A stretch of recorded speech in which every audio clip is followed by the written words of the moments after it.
Paano paibigin ang babae gamit lang ang malamig na paraan? Narito ang effective na technique. Gusto mong mapasa kanya ang atensyon niya pero ayaw mong magmukhang desperado? Ang sikreto hindi mainit, hindi masyadong sweet, kalmado tahimik, malamig pero may dating. Hindi siya ang sentro ng mundo mo, pero alam niyang mahalaga siya. Hindi mo siya binibigyan ng lahat, pero gusto niyang makuha ang kulang. Huwag kang laging mag-message. Minsan iwan mo siyang nagtataka. Minsan hayaan mong siya ang maunang magparamdam. Kapag naramdaman niyang kulang ka, doon siya magsisimulang humabol. Piliin mong magsalita kapag may bigat ang sasabihin mo. Kapag tahimik ka pero may substance, mas nakakabighani ka kaysa sa mga laging may sinasabi. Babae ang naghahanap ng lalaking may sariling mundo. May pangarap, may prinsipyo.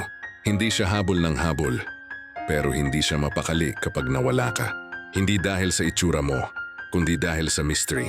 Hindi dahil sa effort mo, kundi dahil sa emotional presence mo. At kapag nakuha mo na siya, hindi mo na kailangan sumigaw para marinig.